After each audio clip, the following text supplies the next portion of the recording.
Hello, contemporary issues students. Miss Edelin speaking. This will be a reading from issue number 18. Is the use of torture against terrorist suspects ever justified? From the Taking Sides book that we use in class. I will be reading the yes side, The Truth About Torture by Charles Krauthammer. This begins on 344. The Truth About Torture. During the last few weeks in Washington, the pieties about torture have lain so thick in the air that it has been impossible to have a reasoned discussion. The McCain Amendment that would ban cruel, inhuman, or degrading treatment of any prisoner by any agent of the United States sailed through the Senate by a vote of 90-9. The Washington establishment remains stunned that 9 such retrograde, morally inert persons, let alone senators, could be found in this noble capital. Now, John McCain has great moral authority on this issue, having heroically borne torture at the hands of the North Vietnamese. McCain has made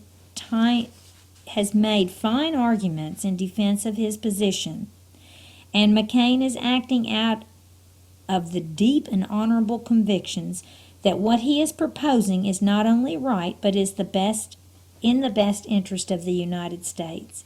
His position deserves respect, but that does not mean, as seems to be the assumption in Washington today, that a critical analysis of this no torture ever policy is beyond the pale. Let's begin with a few analytic distinctions. For the purpose of torture and prisoner maltreatment, there are 3 kinds of war prisoners. First, there is the ordinary soldier caught on the field of battle. There is no question that he is entitled to humane treatment. Indeed, we have no right to disturb a hair on his head. His detention has but a single purpose, to keep him in hors de combat. That means to keep him out of combat. The proof of that proposition is that if there were a better way to keep him off the battlefield that did not require his detention, we would let him go. Indeed, during 1 year of the Civil War, the 2 sides did try an alternative. They mutually paroled captured enemy soldiers, i.e., released them to return home on the pledge that they would not take up arms again. The experiment failed for a foreseeable reason: cheating. Grant found that some paroled Confederates had re-enlisted.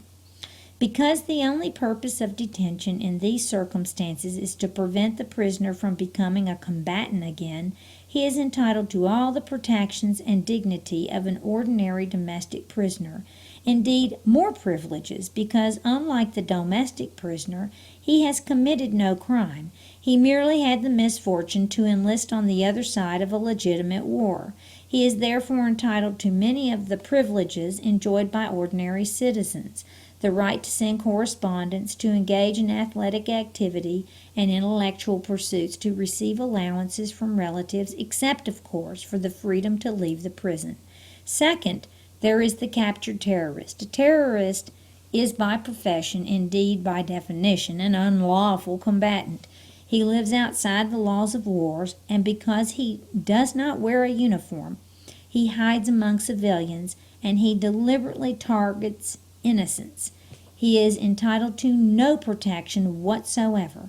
People seem to think that the post-war Geneva Conventions were written only to protect detainees.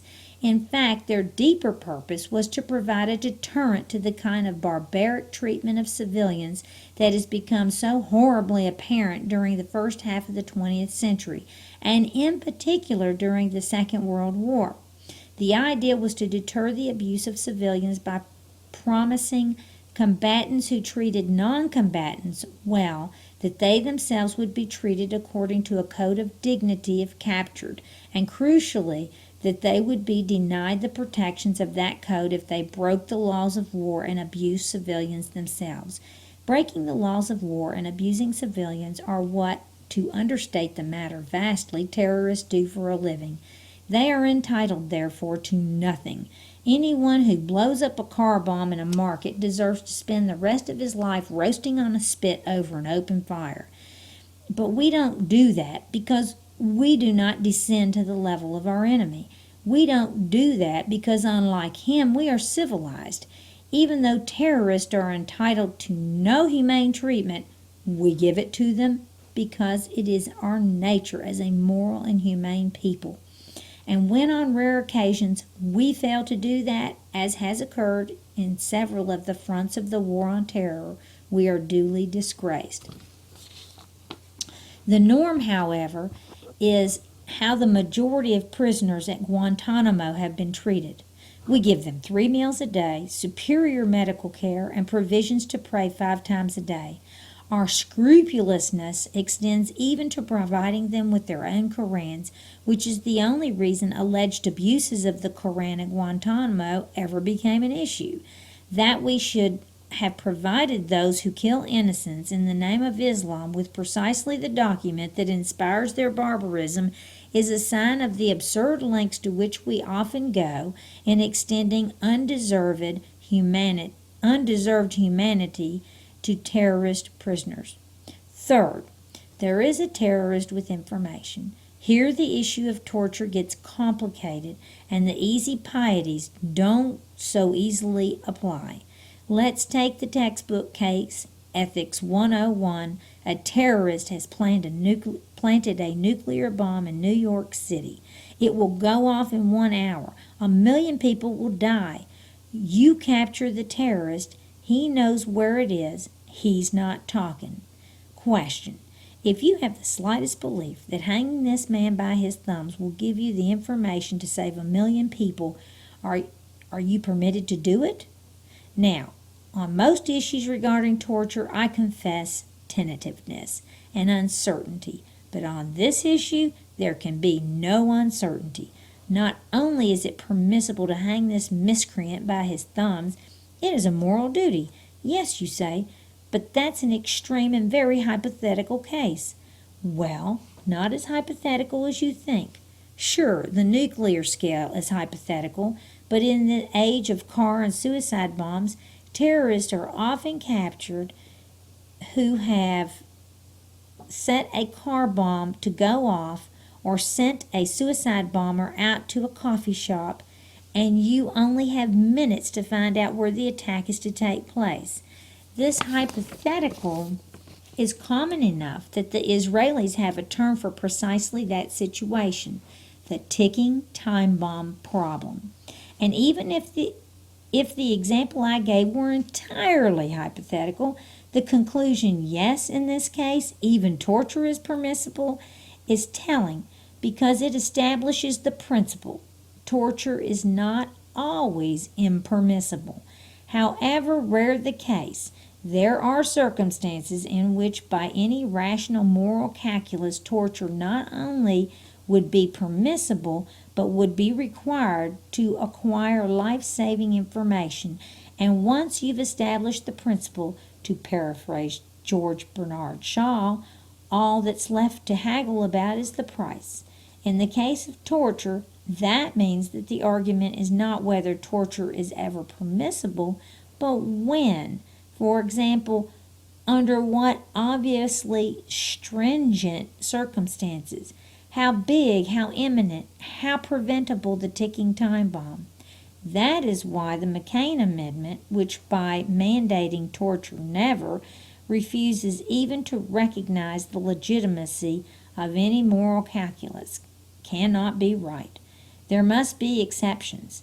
The real argument should be over what constitutes a legitimate exception. Let's take an example that is far from hypothetical.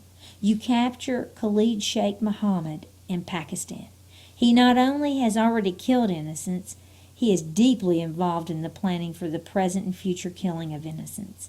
He not only was the architect of the 9/11 attacks that killed nearly 3,000 people in one day, most of them dying a terrible, agonizing, indeed tortured death, but as the top Al-Qaeda planner and logistical expert, he also knows a lot about terror attacks to come. He knows plans, identities, contacts, materials, cell locations, safe houses, case targets, etc. What do you do with him? We have recently learned that since 9/11, the United States has maintained a series of black sites around the world, secret detention centers, where presumably high-level terrorists like Khalid Sheikh Mohammed have been imprisoned. The world is scandalized. Black sites, secret detention. Jimmy Carter called this a profound and radical change in the moral values of our country. The Council of Europe demands an investigation, calling the claims extremely worrying. Its Human Rights Commissioner declares such practices to constitute a serious human rights violation and further proof of the crisis of values that has engulfed the war on terror. The gnashing of teeth and rending of garments has been considerable. I myself have not gnashed a single tooth. My garments remain entirely unrent. Indeed, I feel reassured. It would be a gross dereliction of duty for any government not to keep Khalid Sheikh Mohammed isolated, disoriented, alone, despairing, cold, and sleepless in some God-forsaken hidden location in order to find out what he knew about plans for future mass murder. What are we supposed to do? Give him a nice cell in a warm Manhattan prison, complete with Miranda rights, a affluent lawyer, and his own website? Are not those the kinds of courtesies we extended to the 1993 World Trade Center bombers, then congratulated ourselves on how we brought to justice those responsible for an attack that barely failed to kill tens of thousands of Americans, only to discover a decade later that we had accomplished nothing? Indeed, that some of the disclosures at the trial had helped Osama bin Laden avoid U.S. surveillance. Have we learned nothing from 9/11? Are we prepared to go back with complete amnesia to the domestic crime model of dealing with terrorists, which allowed us to sleepwalk through the 90s while Al-Qaeda incubated and grew and metastasized unmolested until on 9/11 it finished what the first World Trade Center bombers had begun? Let's assume and hope that Khalid Sheikh Mohammed has been kept in one of those black sites, say a cell somewhere in Romania, held entirely incommunicado, which means no one can talk to him, and subjected to the kind of coercive interrogation that I have described above. McCain has been going around praising the Israelis as a model of how to deal with terrorism and prevent terrorist attacks. He does so because in 1999 the Israeli Supreme Court outlawed all torture in the course of interrogation. But in reality, the Israeli case is far more complicated, and the complications reflect precisely the dilemmas regarding all coercive interrogation: the weighing of the lesser of two evils, the undeniable inhumanity of torture versus the abdication of duty to protect the victims of a potentially preventable mass murder. In a summary of Israel's policies, Glenn Frankel of the Washington Post noted in the 1999 Supreme Court ruling struck down secret guidelines established 12 years earlier that allowed interrogators to use the kind of physical and psychological pressure I described in imagining how KSM, Khalid Sheikh Mohammed, might be treated in America's black sites.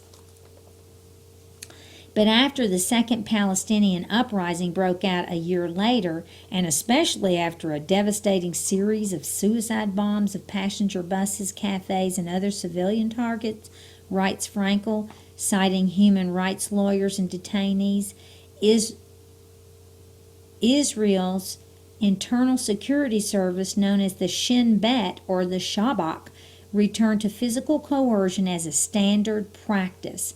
Not only do the techniques used command widespread support from the Israeli public, but Israeli prime ministers and justice ministers with a variety of political views, including the most conciliatory and liberal, have defended these techniques as a last resort in preventing terrorist attacks. I will continue the reading on the next video.